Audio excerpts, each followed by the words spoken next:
Saudara-saudara, pada sore ini kami akan menyampaikan beberapa hal yang merupakan kelengkapan dari beberapa permasalahan tadi yang sudah disampaikan oleh para pembicara sebelumnya. Yang pertama adalah bahwa kita saat ini masih tetap mewaspadai adanya penularan yang terjadi di lingkungan masyarakat yang disebabkan karena masih adanya kasus positif tanpa keluhan yang berada di tengah-tengah kita. Inilah yang kemudian kita kenal dengan terminologi OTG, orang tanpa gangguan.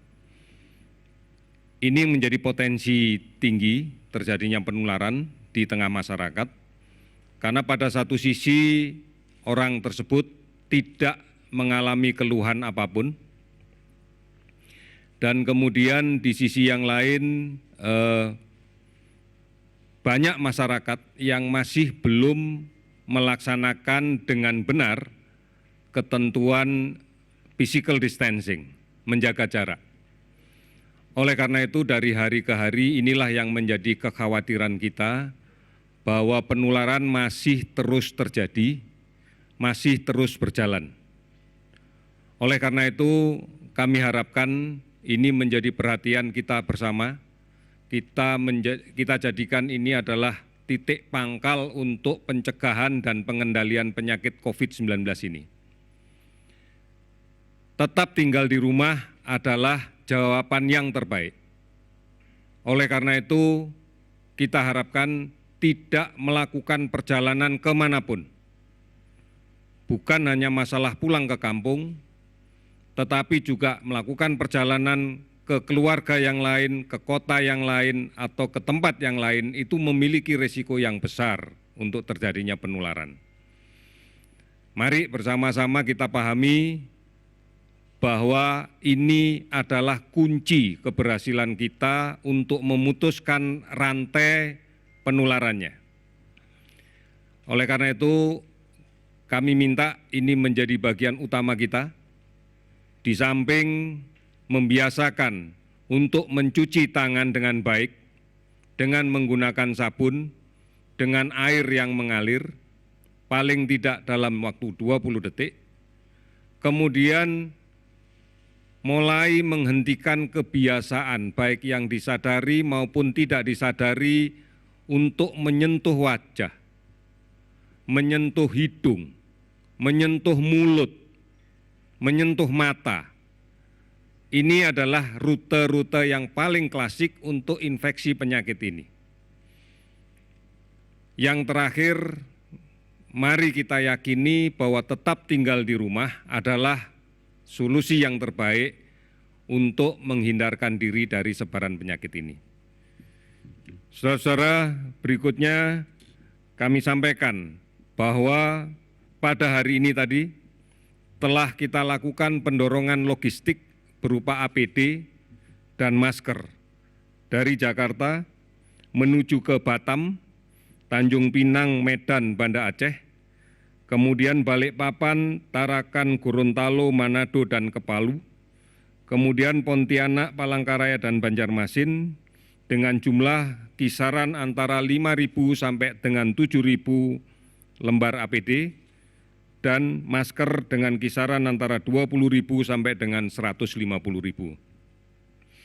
Kegiatan-kegiatan ini adalah bukti bahwa pemerintah berkepentingan dan sangat memperhatikan kebutuhan layanan di daerah yang dilaksanakan oleh saudara-saudara kita, para tenaga kesehatan di semua lini layanan kesehatan. Bukan hanya di rumah sakit umum pemerintah, tetapi juga di rumah sakit swasta, di klinik, di praktek, di puskesmas, yang semuanya memiliki risiko yang sama untuk terpapar penyakit ini.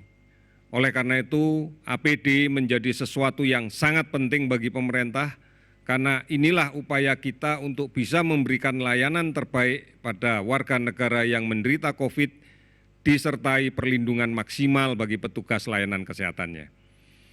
Ini yang akan kita laksanakan terus dan kami berterima kasih bahwa banyak pihak masih terus-menerus memberikan bantuan, baik diserahkan langsung kepada masyarakat maupun kepada pemerintah daerah atau melalui gugus tugas di tingkat nasional. Kami menyadari bahwa inilah sebenarnya bentuk toleransi sosial yang menjadi bagian dari jati diri bangsa Indonesia. Kita akan terus melakukan upaya ini dan kami yakin masyarakat akan bersama kita untuk menghadapi permasalahan COVID-19 ini. Kemudian yang terakhir, pada hari ini kami melakukan pendataan dan merekap kembali seluruh data. Kita masih cukup berprihatin pada hari ini masih terjadi penambahan kasus untuk konfirmasi positif sebanyak 106 kasus, sehingga total menjadi 2.092 kasus konfirmasi positif dengan menggunakan pemeriksaan molekuler. Kemudian kita bersyukur bahwa ada 16 saudara kita yang sudah sembuh dengan pemeriksaan negatif dan 2 kali berturut-turut sehingga bisa dipulangkan, sehingga total menjadi 150 orang. Kita bersyukur bahwa mereka yang sudah sembuh ini kondisinya bagus dan tidak perlu dikhawatirkan lagi untuk menularkan penyakit. Bahkan kita yakini yang 150 orang ini telah sembuh dan memiliki imunitas, kekebalan terhadap virus COVID-19. Kita masih berprihatin ada 10 yang meninggal, sehingga totalnya adalah menjadi 191 meninggal. Kami sudah melaksanakan pemeriksaan molekuler dengan PCR pada lebih dari 7.896 orang dan kemudian kasus yang kita dapatkan ini tersebar di 120 kabupaten kota. Kami melihat bahwa sebaran kasus sekarang muncul akibat pergerakan orang tanpa gejala, kasus positif tanpa keluhan apapun dari kota-kota besar yang kita data memiliki kasus tertinggi sebagai pusat-pusat sebaran ke daerah-daerah di sekitar, ke kota-kota di sekitar.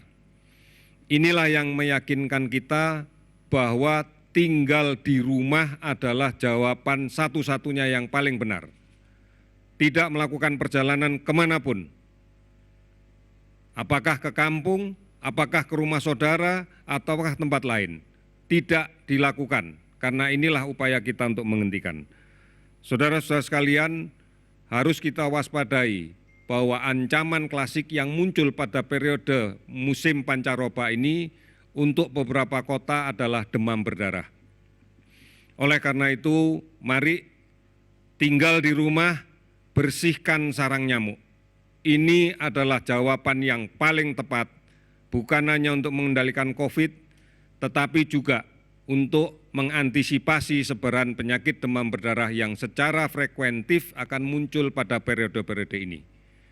Kami yakin kita semua bisa tinggal di rumah, berantas sarang nyamuk. Pasti kita mampu melakukan itu. Dengan bersatu, dengan semangat saling melindungi, lindungi yang sakit, lindungi yang sehat, lindungi keluarga kita, lindungi lingkungan kita, maka kita menjadi bagian yang kokoh dari lindungi bangsa kita. Kita bisa. Sekali lagi, kita bisa. Terima kasih, selamat sore.